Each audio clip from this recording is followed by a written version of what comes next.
Halo, nama saya Untung Unsong, orang Korea yang trading saham Indonesia. Melalui Ginseng Cari Duit disampaikan apa yang saya pelajari di dunia trading. Nampaknya lumayan banyak trader kena loss besar di awal Januari ini. Saya juga termasuk. Selain itu, kita akan segera berada di market airbell simetris.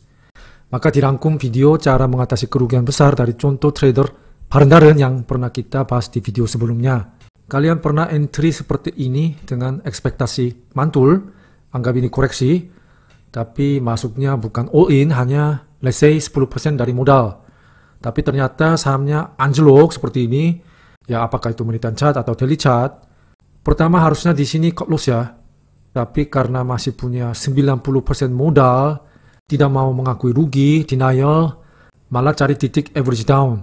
Berharap Fibonacci retracement segala, average down 2 kali besar, yaitu 20% dari modal. Memang ada dedicated bounce kecil, tapi masih jauh dari BP, jadi nunggu, tapi ambrol. Ruginya sudah banyak, teka-tekaan, close-nya kayak nggak ada arti, nggak mau kalah, average down bahkan 40% dari modal. Nah, ini kan nggak ada remnya ya, semuanya mau jualan. Maka kita anggap ini panic selling, marah sendiri. Nah, kali ini bahkan pakai limit, yaitu margin dari sekuritas. Average down ketiga dengan 80% dari modal. Jadi total position adalah 150% dari modal. Oke, sekarang BP-nya sekitar sini. Dikit lagi. Tapi harganya nggak balik ke harga kita inginkan. Ternyata turun ke lower low. Kita yang kena panik. Merasa uang kita akan habis. Takut kena margin call. Jadi menyerah. Setelah itu harga mantul terbang. Jadi total loss adalah minus 32% dari modal. Dengan satu posisi trading. Ini adalah jebakan sendiri di dalam money management. Oke, contoh yang barusan kita lihat adalah seperti jatuh ke rawa, swamp. Nah, jika kita keluar dengan cepat, harusnya selamat. Luka yang sangat ringan, tapi setelah menyangkal, denial situasinya, akhirnya jatuh ke sedalam-dalamnya. Sampai situasi yang hampir tidak bisa dipulihkan. Nah, ini karena kita meningkatkan posisi beli ke arah yang salah. Kita sudah tahu probabilitas statistik di pasar saham memberitahu kita reversal, yaitu pembalikan tren dari turun ke naik, itu lebih kecil kemungkinannya daripada kelanjutan tren turun. Ya, kita sudah mengalami, tapi karena kita di dalam posisi itu, kita sering melupakannya. Posisi menentukan opini. Maka jika harganya berjalan ke arah yang salah, kita harus melarikan diri dengan cepat. Pokoknya jual dulu, anggap bikin posisi baru di bawah. Kita selalu takut setelah jual dia terbang, ya kan? Tapi kita harus anggap sudahlah, ini bukan rezeki kita daripada loss dalam yang nyata.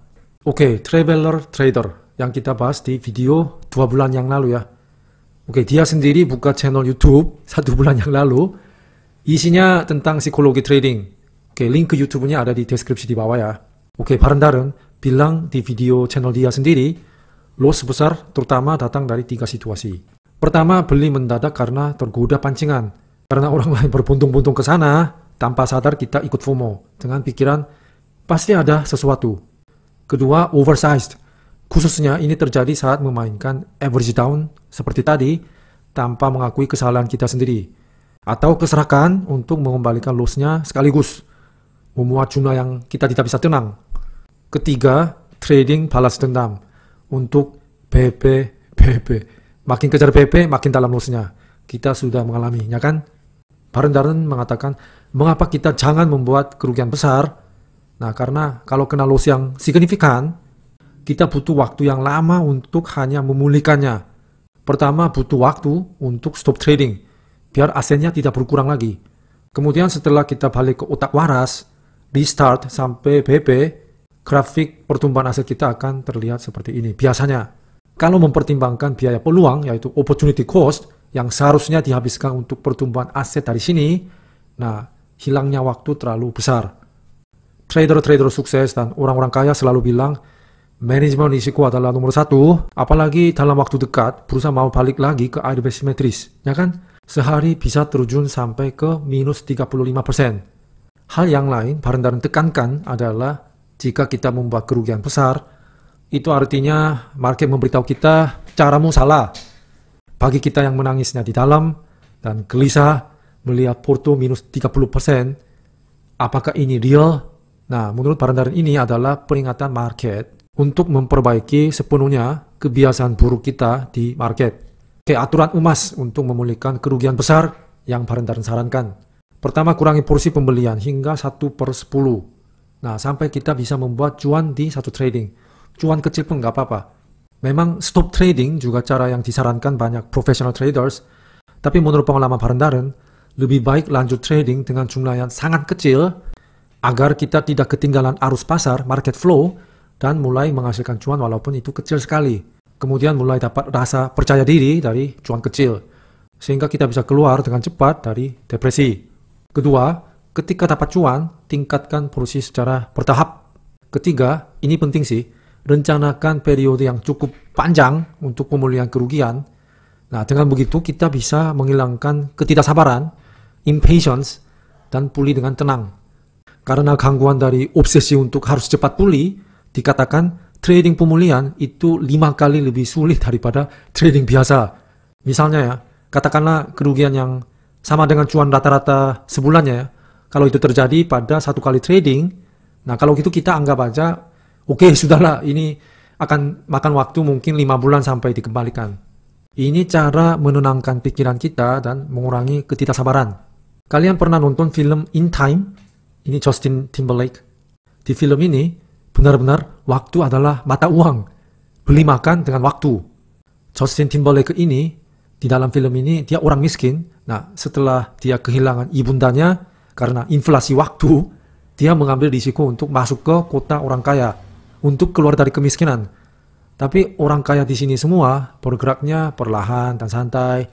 Karena waktu adalah benar-benar mata uang, jadi itu menjadi kebiasaan dia biasa lari untuk hemat waktu. Ketika dia bertindak seperti biasa dan tidak sabar, dia diperhatikan atau dicurigai oleh orang-orang sana.